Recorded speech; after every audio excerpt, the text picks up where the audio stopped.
Family entertainment game ഷോയിലേക്ക് എല്ലാവർക്കും സ്വാഗതം.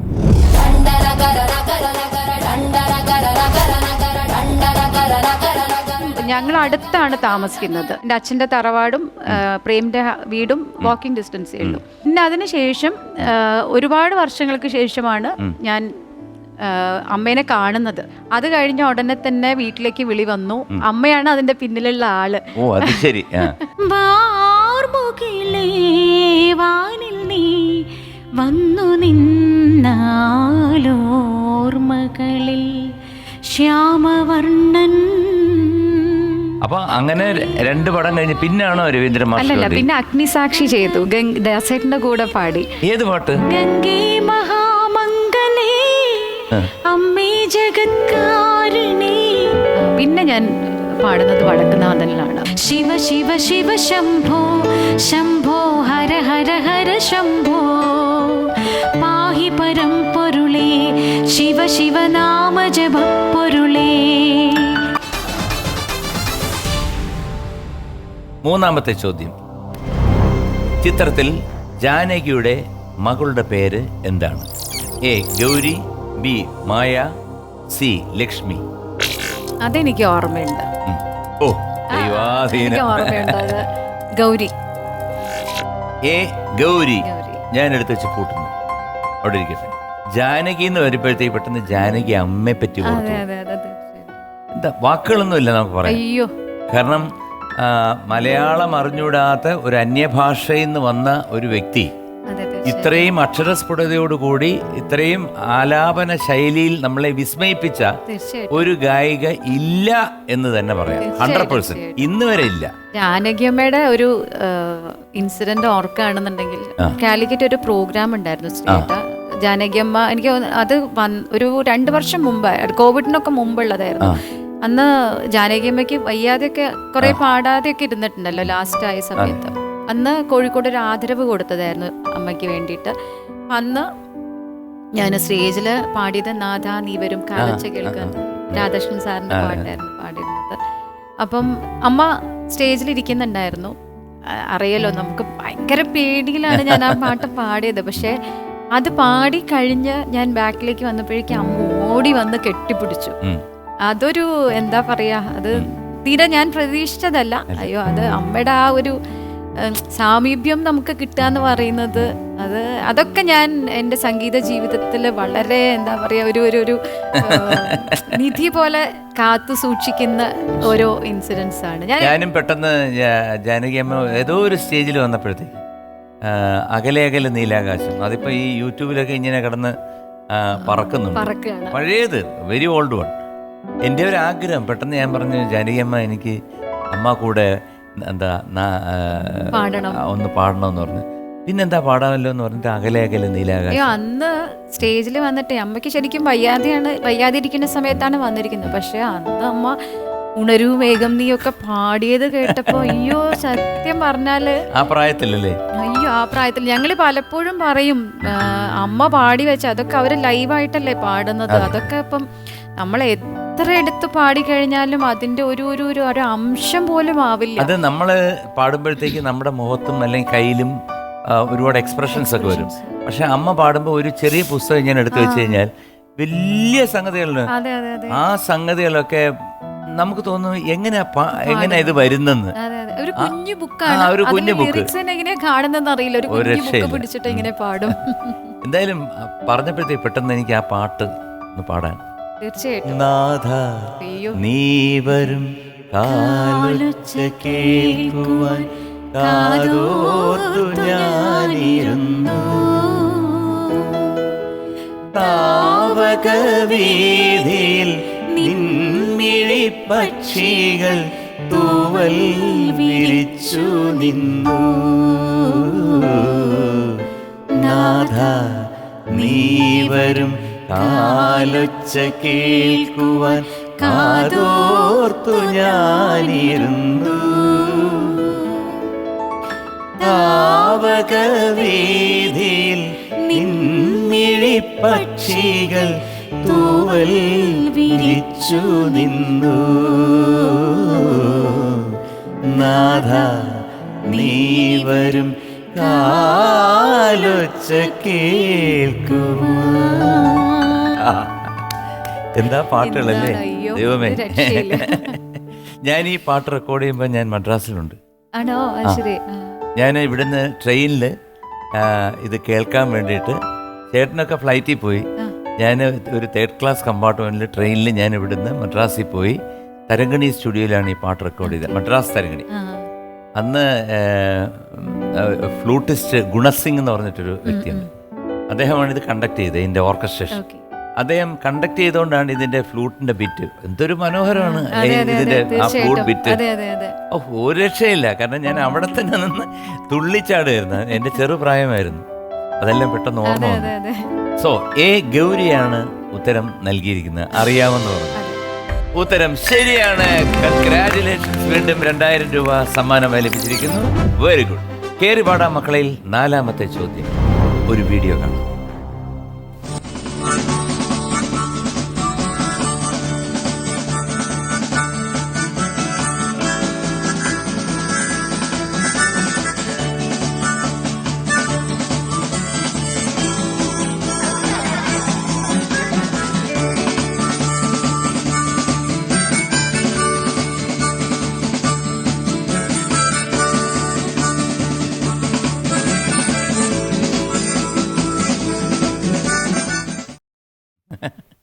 ദൃശ്യത്തിൽ കാണിക്കുന്ന ചാർലി ചാപ്ലിൻ്റെ വിഖ്യാത സിനിമ ഏതാണ്? A the kid, B easy street, C the property man. ഒന്ന് ശ്രദ്ധിച്ചു കഴിഞ്ഞാൽ പിടികിട്ടും. അതിന്റെ അതില് കുട്ടികളെയാണ് കാണിക്കുന്നത്. അപ്പം ദി കിഡ് ആയിരിക്കും. എ ദ കിഡ് ഞാൻ എടുത്തു വെച്ച് കൂട്ടുന്നു. അവിടെ ഇരിക്കട്ടെ. സ്ട്രീറ്റും ഉണ്ടായിരുന്നു കേട്ടോ. അതെ, പക്ഷെ കുട്ടികളെയാണ് മെയിൻ ആയിട്ട് കാണിക്കുന്നത്. ഓക്കെ. സോ രവീന്ദ്ര മാഷ് ടോസ് ചെയ്തിട്ടാണോ ഹെഡ് ആൻഡ് ടെയിൽ പാടിക്കണോ വേണ്ടേന്ന്? അതെന്താ അങ്ങനെ ഒരു സംഭവം? അത് ശ്രീയേട്ടാ, അത് നമ്മള് ഞാനും മഞ്ജരിയും കൂടിയാണ് പാഹി പരമ്പരയിലെ പാടിയിരിക്കുന്നത്. അപ്പൊ പാടാൻ വന്ന സമയത്ത് 2 കുട്ടികളാണ്. അതായത് ഒരാൾ പാടുന്നു, ഒരാൾ ഏറ്റു പാടുന്നു. അങ്ങനെയാണ് അത് വരുന്നത്. അപ്പൊ ഞങ്ങൾക്ക് 2 പേർക്കും വിഷമം വരാത്ത രീതിയിൽ സാർ ആരെ കൊണ്ടും പാടിച്ചില്ല. സാർ പറഞ്ഞു ഞാനൊരു ടോസ് ഇട്ട് നോക്കാം, ഹെഡാണോ ടെയിലാണോ വരുന്നത്. ഹെഡ് വീണ് കഴിഞ്ഞാൽ മഞ്ജരി പാടണം, തുടങ്ങണം. രണ്ടുപേരും വിളിച്ചു വരുത്തി. ഞങ്ങൾ 2 പേരും ഉണ്ട്. അന്ന് ശ്രീയേട്ടൻ ഉണ്ടല്ലോ, ശ്രീയേട്ടനും അന്ന് ശ്രീയേട്ടനുണ്ട്. ഇല്ല, ഞങ്ങള് ആ സമയത്ത് ശ്രീയേട്ടൻ ഇല്ല. അതിനകത്ത് പാടിയിരിക്കുന്നത്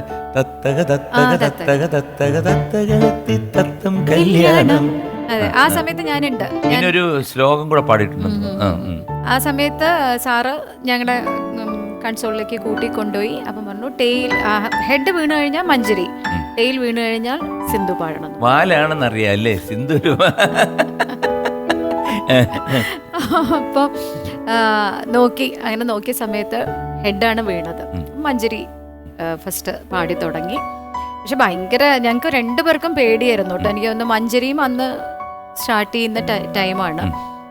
രവീന്ദ്ര മാഷിന്റെ കൂടെ ഒരു പാട്ട് പാടുക എന്ന് പറഞ്ഞിട്ടുണ്ടെങ്കിൽ അത് ഭയങ്കര ഒരു ഇതല്ല. പക്ഷെ മാഷ് വളരെ കൂളാക്കി ഞങ്ങളെ 2 പേരെയും. ഞങ്ങൾ ഒരുമിച്ചാണ് പാടിയത്. അത് സെപ്പറേറ്റ് ആയിട്ടൊന്നല്ല എടുത്തത്, ഒരുമിച്ചിട്ടായിരുന്നു പാടിയിരുന്നത്. വളരെ ഹാപ്പി ആയിട്ടാണ് അന്ന് ആ പാട്ട് പാടിപ്പിച്ചത്. അയ്യോ, അതൊക്കെ മറക്കാൻ പറ്റില്ല ഒരിക്കലും. അപ്പൊ ഈ ടോസ് ചെയ്ത് ആദ്യം പാടണം ഉദ്ദേശിച്ചത് പല്ലവി തുടക്കം. അതെ, പാഹി പരമ്പൊരുളേ ശിവ ശിവ നാമ ജപ പൊരുളേ, പാഹി പരമ്പൊരുളേ. സെക്കൻഡാണ് ഞാൻ റിപ്പീറ്റ് ചെയ്യുന്നത്. അപ്പൊ അത് ആര് ഫസ്റ്റ് പാടണം നല്ല ഒരു ഇതായിരുന്നു. ഗിരീഷേട്ടനാട്ടോ ശ്രീയേട്ട എനിക്ക് അതിലേക്കുള്ള ഒരു. ഗിരീഷുമായിട്ട് എങ്ങനെയാണ്? ഗിരീഷേട്ടൻ അതായത് പ്രേമിന്റെ അമ്മയ്ക്ക് വേണ്ടിയിട്ട് ഒരുപാട് പാട്ടുകൾ എഴുതിയിട്ടുണ്ട്. അമ്മ നേരത്തെ പറഞ്ഞ പോലെ നന്നായിട്ട് പാടുമല്ലേ? അതെ, അമ്മ പാടും. അപ്പൊ എന്തായാലും നാളെ രാത്രി 8 മണിക്കുള്ള എപ്പിസോഡില് അമ്മയെ കൊണ്ടുവന്നാ മതി, പ്രേംകുമാറിനെ കൊണ്ടുവരണ്ട. പ്രേമിനെ കൊണ്ടുവന്ന പാട്ടില്ലല്ലോ, അതുകൊണ്ട് അമ്മേനെ തന്നെ കൊണ്ടുവരാം എന്തായാലും. അപ്പൊ അമ്മ ഒരുപാട് ഭജൻസും ക്ലാസിക്കലൊക്കെ പാടുന്നത്. അപ്പൊ അമ്മയ്ക്ക് വേണ്ടിയിട്ട് ഭജൻസ് ഒക്കെ ഗിരീഷേട്ടൻ എഴുതി കൊടുത്തിട്ടുണ്ട്. അങ്ങനെ ഗിരീഷേട്ടൻ്റെ ഒരു കവിതയുടെ ഒരു റിലീസിങ് ഉണ്ടായിരുന്നു. അപ്പൊ അന്ന് ഞാനായിരുന്നു ആ കവിത പാടിയിരുന്നത്. ഗിരീഷേട്ടന്റെ കാസറ്റ്സും നിറയെ ചെയ്തിട്ടുണ്ട്. ഗിരീഷേട്ടൻ ഘനശ്യാം എന്ന് പറഞ്ഞിട്ടൊരു കാസറ്റ് ലാസ്റ്റ്, എനിക്ക് തോന്നുന്നത് ഗിരീഷേട്ടൻ ലാസ്റ്റ് ചെയ്ത അതില് ഒരു കൃഷ്ണന്റെ ഒരു പാട്ട് പാടിയിട്ടുണ്ട്. ഗുരുവായൂർ കണ്ണനു ചാർത്താൻ നീലപ്പൂമ്പിലേ തിരുമാറിൽ പുലർക്കാല ചന്ദനവനമാല വൃന്ദാവന ഗോപികമാരുടെ ഹൃദയം കവരാനായി ചന്ദ്രോദയ സമയത്തൊരു മായപ്പൊന്നുരുളി ചന്ദ്രോദയ സമയത്തൊരു മായപ്പൊന്നുരുളി. ഗിരീഷേട്ടന്റെ ആ ഒരു പാട്ട് ലാസ്റ്റത്തെ കാസറ്റ് ആയിരുന്നു. ഒരു രക്ഷയില്ല കേട്ടോ. കാരണം വെച്ച് കഴിഞ്ഞാല് ഇത് കേൾക്കുമ്പോൾ സത്യം പറഞ്ഞ ദേഷ്യം വരുന്നില്ല. കാരണം ഗിരീഷ് എന്റെ വളരെ എന്തെന്ന് പറഞ്ഞാൽ ഞങ്ങൾ രണ്ടുപേരും ഒന്നാണ്. കാരണം ഒരു പാത്രത്തിൽ നിന്ന് ആഹാരം കഴിച്ചുകൊണ്ടിരുന്നത്. എപ്പോഴും ഞാൻ പറയും ഗിരീഷ് ഇത് എന്തിനാണ് ഇത് ആവശ്യത്തിനാട്ടെന്ന്. പക്ഷെ കൈവിട്ടു പോയ ഒരു കളിയായതുകൊണ്ടാണ് ഗിരീഷിനെ നമുക്ക് നഷ്ടപ്പെട്ടത്. കാരണം വേറൊന്നുമല്ല, അദ്ദേഹം പാട്ട് തരുന്ന പറഞ്ഞു കഴിഞ്ഞാൽ വളരെ നിഷ്പ്രയാസം. തുടക്കം എൻ്റെ ആയിരുന്നല്ലോ. അദ്ദേഹം 1-2 സിനിമയ്ക്ക് എഴുതിയിരുന്നെങ്കിലും സൂര്യകിരീടമാണ് തുടക്കം. അവിടെ തൊട്ട് ഞങ്ങൾ ഒരുമിച്ചാണ് യാത്ര ചെയ്തത്. അപ്പം അങ്ങയുടെ എത്രയോ ഞാൻ ചെയ്ത മ്യൂസിക് ഡയറക്ഷൻ ചെയ്ത പാട്ടുകളും അങ്ങേര് കണ്ടമാനം എഴുതിയിട്ടുണ്ട്. ഇതിന്റെ വേറൊരു ക്ലൈമാക്സ് കൂടെ ഞാൻ പറയാം. ഇപ്പൊ പാടിയില്ലേ ഇപ്പൊ ഗിരീഷിന്റെ ആ ഗാനത്തിന്റെ ലാസ്റ്റ് ലൈൻ എന്താണ്? ഇപ്പൊ ചന്ദ്രോദയ സമയത്തൊരു മായപ്പൊന്നുരുളി. ഇതാരെങ്കിലും ഈ കൺസെപ്റ്റിൽ എഴുതിയിട്ടുണ്ട്? ചന്ദ്രോദയ സമയത്തൊരു മായപ്പൊന്നുരുളി. പൊന്നുരുളി. ഇതെല്ലാം കഴിഞ്ഞ് അദ്ദേഹത്തിന്റെ വിയോഗം അത് കഴിഞ്ഞ് 1 വർഷം കഴിഞ്ഞപ്പം ഒരു വ്യക്തി എന്നെ വിളിക്കുകയാണ് കോഴിക്കോട് നിന്ന്. ചേട്ടാ, എൻ്റെ കയ്യിൽ ഒരു 10 കൃഷ്ണഭക്തി ഗാനങ്ങളുണ്ട്, ഗിരീഷ് പുത്തഞ്ചേരി എഴുതിയതാണ്. ഞാൻ പറഞ്ഞു നിങ്ങൾ കള്ളം പറയണ്ട, അദ്ദേഹം അങ്ങനെ എഴുതിയതായിട്ട് എനിക്ക് ഓർമ്മയൊന്നുമില്ല എന്നൊന്നും. ചേട്ടാ, അദ്ദേഹത്തിൻ്റെ കൈപ്പടയിൽ അദ്ദേഹം ഒപ്പിട്ട് 10 പാട്ട് എൻ്റെ കയ്യിലുണ്ട്. ഞാൻ പറഞ്ഞു വരാൻ പറഞ്ഞു. പുള്ളി കോഴിക്കോട് നിന്ന് ട്രിവാൻഡ്രത്ത് വന്നു. ഞാൻ ആ 10 പാട്ട് പറഞ്ഞ പൈസയ്ക്ക് ഞാൻ വാങ്ങിച്ചു. ഗിരീഷിന്റെ ലാസ്റ്റ് സ്റ്റേജസിൽ പൈസ ഇല്ലാതെ വന്നപ്പം അദ്ദേഹത്തിന് എഴുതി കൊടുത്താണ്, മറ്റേ പുള്ളിക്ക് എഴുതി കൊടുത്താണ്. അത് ഈ ആത്മബന്ധം എന്ന് പറയുന്ന ഒരു കാര്യം അത് കറങ്ങി തിരിഞ്ഞ് എൻ്റെ തന്നെ ശ്രീയേട്ടന്റെ കയ്യിൽ തന്നെ എത്തിയത്. അത് ഞാൻ മരിച്ചുപോയ AK ഹേമൻ അദ്ദേഹമാണ് പിന്നെ ഓർക്കസ്ട്രേഷൻ ചെയ്തത്. ഞാൻ തന്നെ സംഗീതം ചെയ്ത് ഞാൻ ഇറക്കി. ഞാനത് കണ്ടിട്ടുണ്ട്. അത് അസാധ്യ പാട്ടുകളായിരുന്നു അത് ഹേമേട്ടൻ ചെയ്തത് അല്ലേ? അതൊന്ന് ഇപ്പൊ ഇത് പറഞ്ഞപ്പോ പെട്ടെന്ന് ഇങ്ങനെ ഗിരീഷിനെ പറ്റി പറഞ്ഞു കഴിഞ്ഞാൽ പിന്നെ ഞാൻ പറഞ്ഞോണ്ടേയിരിക്കും. ഘനശ്യാമിലെ അതിമനോഹരമായ പാട്ടുകളായിരുന്നു. പാടിയത് തന്നെ എത്ര രക്ഷയില്ല. സോ ഉത്തരം നൽകിയിരിക്കുന്നത് A, The Kid. ശരിയാണ്. കൺഗ്രാജുലേഷൻസ്. വീണ്ടും 2000 രൂപ സമ്മാനമായി ലഭിച്ചിരിക്കുന്നു. അതാണല്ലോ സിന്ധുവിന്റെ ഒരു ഇത്.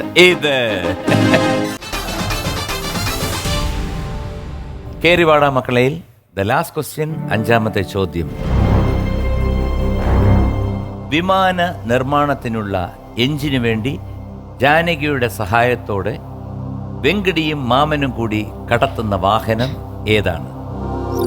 A, Fiat car, B, Maruti 800, C, ambassador. Fiat ആയിരിക്കും. A, ഫിയറ്റ് കാർ ആയിരിക്കും. മാരുതി 800 ഒന്നും ആയിരിക്കില്ല. ഫിയറ്റ് ആയിരിക്കും. A, Fiat car. ഞാൻ എടുത്തു വെച്ച് പൂട്ടി അവിടെ ഇരിക്കട്ടെ. നേരത്തെ സൂചിപ്പിച്ചു സംഗീതം വഴി തന്നെയാണ് വിവാഹം വന്നത്. അതെ അതെ. അപ്പം മനസ്സിലിങ്ങനെ എനിക്കിങ്ങനെ കോളേജ് ഡേയ്സ് ഒക്കെ കഴിഞ്ഞിട്ട് ഞാനൊന്ന് കറങ്ങി നടക്കണമെന്നോ അല്ലെന്നുണ്ടെങ്കിൽ സാധാരണ എല്ലാവർക്കും തോന്നുന്ന എന്താണ് ഒന്ന് ഫ്രീക്ക് ഔട്ട് ചെയ്യണം എന്നുള്ള ഒരു ചിന്ത, അത് നഷ്ടപ്പെട്ടു തോന്നുന്നുണ്ടോ? ഇല്ലില്ല, ഒരിക്കലും ഇല്ല ശ്രീയേട്ടാ. അത്രയും ഹാപ്പി ആയിട്ടുള്ള ഒരു ഫാമിലിയിലേക്കാണ് ഞാൻ എത്തിപ്പെട്ടത്. പ്രേമാണെങ്കിലും യാത്ര ഒരുപാട് ചെയ്യാൻ ഇഷ്ടപ്പെടുന്ന ഒരാളായിരുന്നു. പിന്നെ അമ്മയും അപ്പയാണ് എൻ്റെ കൂടെ ഒരുപാട് പ്രോഗ്രാംസ് കേട്ടോ കൂടെ വന്നിരുന്നത്. അപ്പം ഞാൻ പറഞ്ഞില്ലേ, ഈ മാരേജിന് ശേഷം ആണ് ഞാൻ പ്രൊഫഷണലായിട്ട് മ്യൂസിക്കിലേക്ക് വരുന്നതും. പിന്നെയാണ് അവിടെ നിന്നാണ് പ്രോഗ്രാംസും റെക്കോർഡിങ്സും ഒക്കെ തുടങ്ങുന്നത്. അപ്പൊ എൻ്റെ ഒരു യാത്ര അതിലൂടെ തന്നെയാണ്. ഈ ഫീൽഡില് ആരാണ് ഏറ്റവും കൂടുതൽ പാടിയ എനിക്ക് തോന്നുന്നത് അധികം പുറത്തുള്ള ഷോസ് അധികം ഷെരീഫായിരുന്നു. കണ്ണൂർ ഷെരീഫാണ് എൻ്റെ കൂടെ അധികം. അത് ഈ പറഞ്ഞ പോലെ നമ്മൾ അധികം മെയിൻ ആയിട്ടുള്ള പ്രോഗ്രാംസ് ഒക്കെ മാപ്പിളപ്പാട്ടുകളുള്ള ഷോസ് ആയിരിക്കും പുറത്തൊക്കെ പോയിരിക്കുന്നത്. ഷെരീഫാണ് ഏറ്റവും കൂടുതൽ നല്ല ഓർമ്മകൾ വല്ലതും ഉണ്ടോ? അക്കിടി പറ്റിയ ഓർമ്മകൾ? അങ്ങനെ എനിക്ക് അക്കിടി പറ്റിയിട്ടില്ല. യാത്ര ചെയ്തതിൽ ഏറ്റവും ഇഷ്ടപ്പെട്ട സ്ഥലം ഏതാണ്?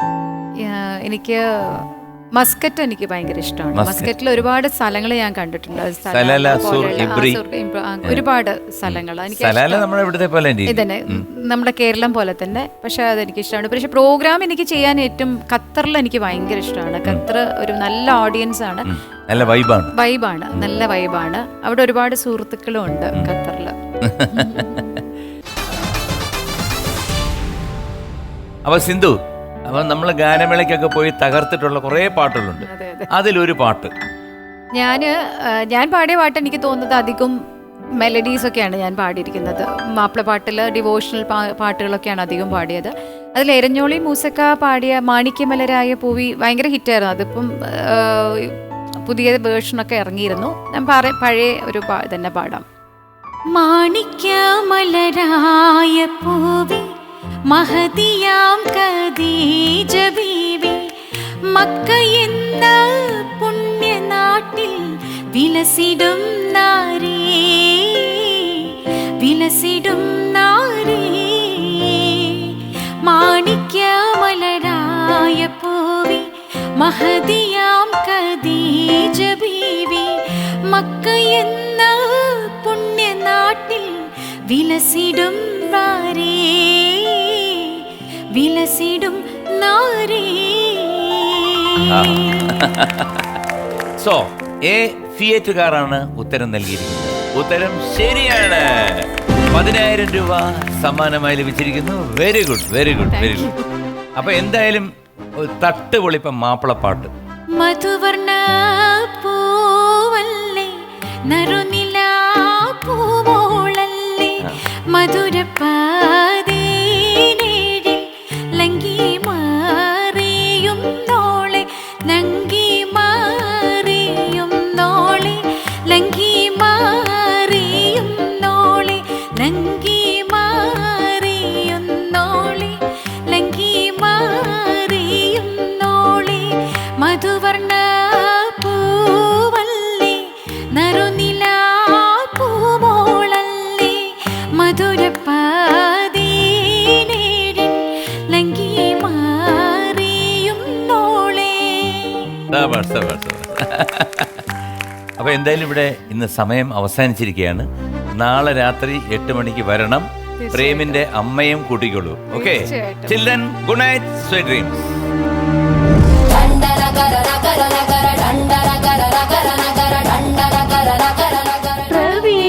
പ്രവിശരാധേ മാധവ സമീപം കുരുമുരാരേ. എന്താണ് സിന്ധുവിന്റെ ഈ സംഗീത ലോകത്ത് ഇനി എന്താകണം എന്നാണ് ആഗ്രഹം? ഇത്രയും വർഷം പാട്ടുകൾ പാടിയിട്ട് നമുക്ക് ഒരുപാട് നല്ല പാട്ടുകളൊക്കെ പാടാൻ സാധിച്ചത്. പിന്നെ ഒരുപാട് നല്ല മ്യൂസിക് ഡയറക്ടേഴ്സിന്റെ കൂടെ വർക്ക് ചെയ്യാൻ സാധിച്ചു. ഒരുപാട് പ്രായം ഏറി വരുംതോറും ശബ്ദവും ബാക്കി എന്താണ് ആലാപന ശൈലിയും അത് ഒന്നുകൂടെ നന്നായിട്ട് വരുന്നു അന്നത്തെക്കാട്ടില്. ഒരു വിഷു പാട്ടിൻ്റെ ചിറകിൽ ഞാൻ ഇന്നലെ ഒരുപാട് ദൂരം പറന്നു വന്നു. ഇത് കേട്ടിട്ട് ഏതെങ്കിലും പ്രൊഡ്യൂസേഴ്സ് ഏതെങ്കിലും ചിലപ്പോൾ അവർക്ക് ആപ്റ്റായിട്ട് ഇതുപോലെ ഒരു വോയിസിനെ തേടി നിൽക്കുന്ന സമയമായിരിക്കും. ഗുരുവായൂരപ്പം കൊണ്ട് തരട്ടെ. സന്തോഷം.